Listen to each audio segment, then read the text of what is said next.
As traders, we all want to get sniper entries like this. But how exactly do you do it? Well, in this class, I'm going to teach you the supply and demand theories that we can use to get these sniper entries, zone refinement, multi-time frame analysis, and how this plays a big role in getting perfect entries on your trades.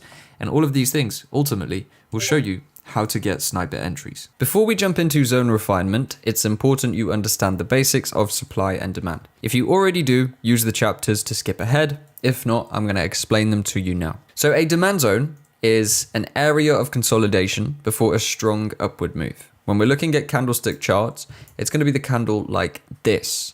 The candle that sits at the bottom of a large upward move. If we visualize it as a zone, this is what it looks like, okay?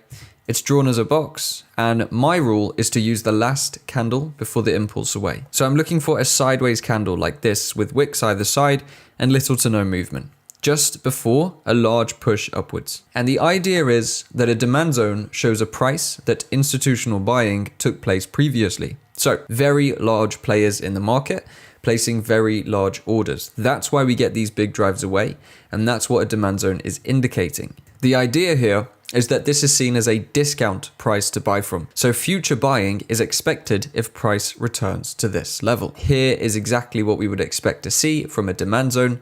We look to buy from the demand zone when it is retested because we expect to see more of that institutional buying kicking in. Now, if you haven't already guessed, a supply zone is just the same, but the other way round. It's an area of consolidation before a strong downward move, which would be visualized like this. Again, it's drawn as a box, and I use the rule of using the last candle before the impulse to mark my supply zones. This shows a price that institutional selling took place at previously. It's seen as a premium price to sell from, so future selling is expected once the market returns to this level. Here we look to sell from the supply zone when retested, expecting more institutional selling to kick in to the market. It's important to understand the basics of supply and demand because this is how we are going to refine to get sniper entries. If you need further lessons on this, there is a card in the top corner which is going to take you to a pure supply and demand course. You can come back to this video after that. But if you're ready to go ahead with zone refinement and get those sniper entries, we'll do that right now. All right, here's how zone refinement works. Let's say we begin on the 4-hour time frame and we are looking at a supply zone. We want to sell from this area when price returns. The price return might look like this. Our target, nice and simple, just the recent low, means our position may look like this. Now this is a 1.9 risk reward trade, which essentially means you will risk 1% to make 1.9%, you'd risk $1 to make $1.9, and so on. This is okay, but the risk reward isn't great, and it's not exactly a sniper entry. It's not a trade that's going to bring you a massive reward, and if you take trades like this all of the time, yes, you can be profitable, but you're kind of on the edge because the risk reward isn't that great. But what we can actually do then is look inside of the 4-hour time frame. To carry out zone refinement, what we want to do is look inside of the 4-hour time frame. Go lower and identify smaller zones. What we can do here is zoom in to the 1-hour time frame to identify smaller supply zones inside of this 4-hour zone. So here's an example of what the 1-hour time frame might look like. If we were to map on the 4-hour zone, it may look like this because it's going to be covering a broader range of candles. But what we can actually do now is refine this supply zone to a smaller 1-hour zone that exists inside of the 4-hour zone. We see further imbalance and we see a smaller supply sitting at the top. Now what this allows us to do is use this for our positions, okay? So now you can see we've dramatically amplified the risk to reward on this position. If we take it back to the 4-hour time frame, our 4-hour zone refined to the 1-hour zone would look like this, meaning our position would look like this. Same exact trade, same exact target, same selling area, but because we refined, we turned that 1.9 risk reward trade into a 6.25 risk reward trade, which means you're risking 1% to make 6.25%. You're risking $1 to make $6.25 in return. So we're turning the same trades into massively profitable positions just by refining the zones, and we get that beautiful sniper entry. Let's go look at this on a real chart. This is the 4-hour time frame. It's NZD JPY. It really doesn't matter what asset you're trading. This works across all of them. we're looking at a market which has just shifted in trend direction. So we see a break of structure here, which has taken us from lower lows and lower highs into higher highs and hopefully a higher low for us to take a trade from. All right. So that's the basic trade concept. Now we're going to use the similar technique as previous. Targets wise, we're just going to look at the swing high. So all we're going to be looking for, just like the examples I showed you, is a trade from there to there. Okay. Now we can go ahead and mark out the last candle before the impulse. That's going to be our demand zone, which in this instance would be plotted on like this. Okay. So not bad, pretty nice little demand zone. If we were to map out our long position, we would have an entry there, a stop loss under there, and a target up into that high. Now this is a 3% trade, so it's by no means a bad position. This is something I'd be happy to take. You could get in from here and run it up to here, but we are talking about getting sniper entries. So let's follow that rule now and go from the 4 hour down to the 1 hour and see if we can find a refined opportunity. Dropping down to the hourly time frame, we see immediately more candles open up. Basically what we do here when we go from the 4 to the 1 hour is times the amount of candles we get by 4, right? Because we're seeing 4 candles per each individual 4-hour candle. Now we have two areas, one area of demand here, which is the last candle before this impulse away, and another here, this larger one at the bottom, which is the very low of this market. And this again is a last candle before an impulse away. So at this point, we can work out what to do in terms of zone refinement and see what we've got in terms of opportunities to increase the risk reward. For a moment, we're going to remove this one. We're going to focus on this lower one because this is where we can refine our hourly buy limit order to. So from the 4-hour position of 3.08%, if we were to move our entry to the top of this zone without changing anything else about the trade, we are now at 5.58 risk reward, which means in this instance, we've added 2.5% potential to the exact same trade. And all we had to do to get there was drop the time frame from the 4-hour to the 1 hour and refine to this level. Now I want to take it back to the zone just above because the question might be there. How am I going to pick between these two zones? See, sometimes when you go to a lower time frame, you're going to see multiple zones inside of what was once just one zone, and this can make things a little tricky.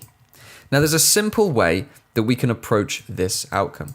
And before we move on to our new position, we're going to talk about that real quick. So if we now have two zones to choose from, we don't know where to place our order. The simple way to approach this is to place your order on what we call the extreme zone, okay?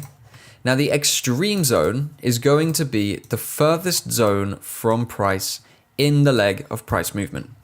So our leg of price movement is from this low to this high, okay? This is the bullish push. We're basically now looking for a retracement opportunity to then buy from further. Inside of the first leg of price action, which is this one here, the extreme zone is going to be the furthest zone from price. So the lowest possible zone in a buying scenario. That makes this zone the extreme zone. If we want to place a buy limit on either of these zones, the standard one to go for is going to be the extreme. First of all, because we get the best risk reward from this zone. And second of all, because it's just the safest one. If we go ahead and place an order at this zone, for example, and our stop loss is here, we can be right on this position, meaning we could actually be correct about the market direction, but we could still be stopped out if the market decides to reach for the extreme zone.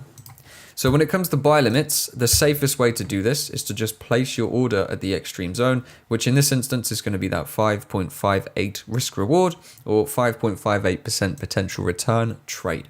Now, to approach this one, we've got to think the market could react from there. If it does react from there, we're going to miss the trade if we're focused only on the extreme.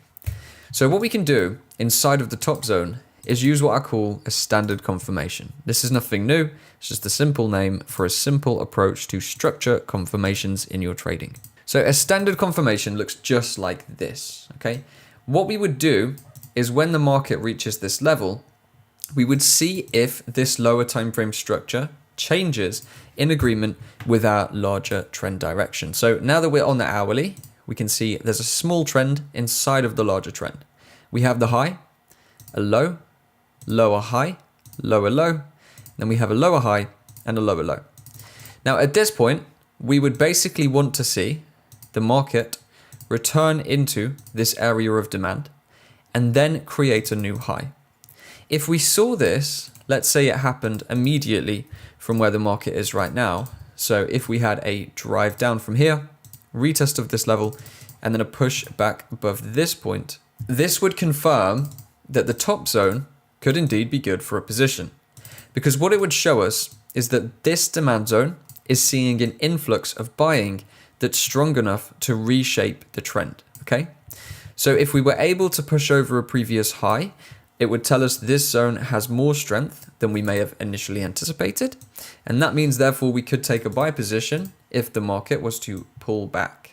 So from there, we would identify demand and we would buy from that point to take the trade up towards our target. So once the market reached this point and closed up here, that would be a good time to confirm that you are able to put buy limits on in this area quite safely. So that is how we would approach multiple zones.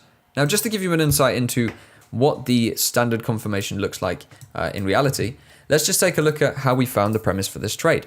Here we have overall a downtrending market. Then we come down to this low and we got to push up to here.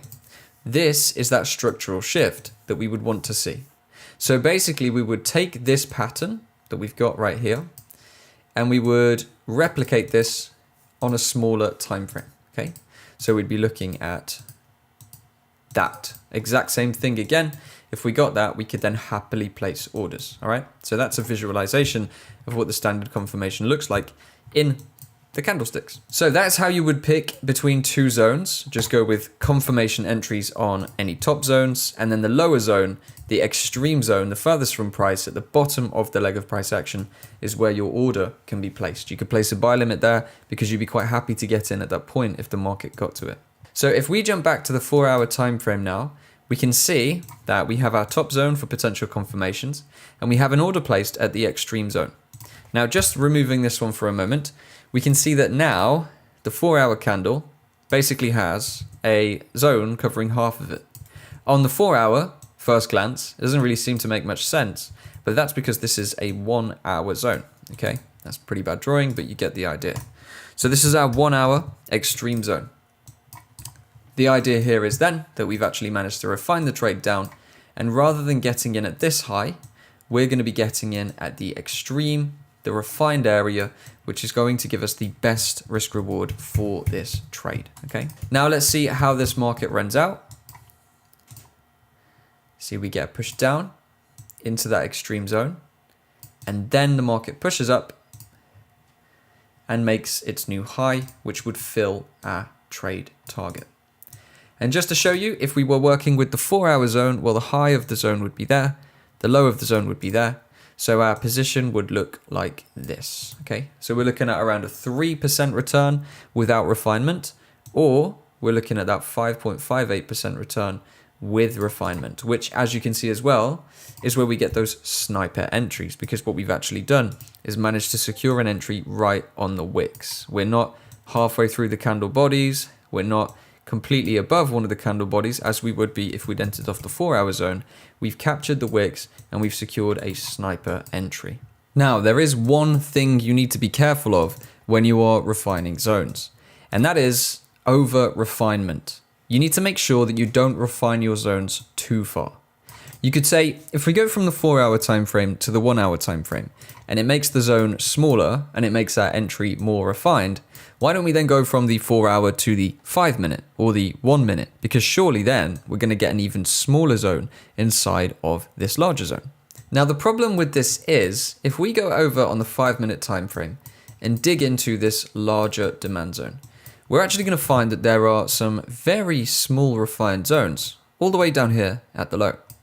So we could actually start looking at this demand zone and we may think, well, this is a nice refined zone. There's still some imbalance into this. So maybe we could place our entry here and our risk reward would be absolutely massive. The problem is the market isn't always going to reach those areas. So although this trade on paper would look good because we'd see potential 25R, meaning we could make 25% for every 1% risked, the problem is a lot of the time it's just simply not going to be hit. We're working off of 4-hour and 1-hour price action here, so dropping the market down this far to the 5-minute is a dangerous game and is often going to result in the trade being missed. Don't over-refine and don't take things too far because you're going to end up with missed positions. Now, a simple rule that's good to follow to make sure you don't over-refine and end up missing out on all of your good trades is to go 2 steps down, okay? So 2 steps down simply means if we were on the 4-hour time frame, we could go to the 1-hour time frame, and at best we could go down to the 30-minute. If we were on the daily time frame, we could go to the 4-hour time frame and then maybe to the 1-hour time frame. If we were on the 30-minute time frame, we could go to the 15-minute and then potentially the 5, but we never really want to go too much lower than these, okay? So step down 2 default time frames, 4-hour, 1-hour, 30 is fine, 1 day, 4-hour, 1 hour is fine, 30-minute, 15, 5 is fine. Generally though, you probably only really need to go even 1 step down to secure sniper entries and massively amplify the profit potential of your trades. You saw from this position, we managed to add 2% onto the trade. If you can do a 5% trade, 5.5%, that is all the profit you need for a very healthy month of trading. Taking a trade from 3 to 5.5 and pretty much doubling the returns by simply changing your entry to a slightly lower time frame is definitely very solid, and you don't want to get too greedy and take it too far. Now, while we're here, we can take a look. We're on the 30-minute time frame. If we refined our zone to the 30 instead, we would have had this area to work with. We would have had this area to work with, this candle. I still am a fan of putting stops under the low, so I'd keep that there. But we could have added potentially another little bit of profit there and turn this into a 6% trade by following that 2 steps down, 4-hour, 1-hour, and then 30-minute. So by going from 4-hour to 30-minute, we actually doubled the profit potential of this trade. But if we keep going and we go too far, such as down to the 5-minute, we risk missing this trade entirely. Securing sniper entries is just one part of a larger system, and I want to help you to build this into a trading plan and strategy. There's a link in the description which will take you to a free course on building systems, simplifying your trading, improving your trades, and ultimately building your own success as a trader. The link at the top of the description will take you there. It's 100% free, and I think it will change the game for you. And if you don't want to do that, that's fine too. Check out this video, which is going to help you to further your trading skills. So thank you for watching, and I'll see you in that free course or in this video.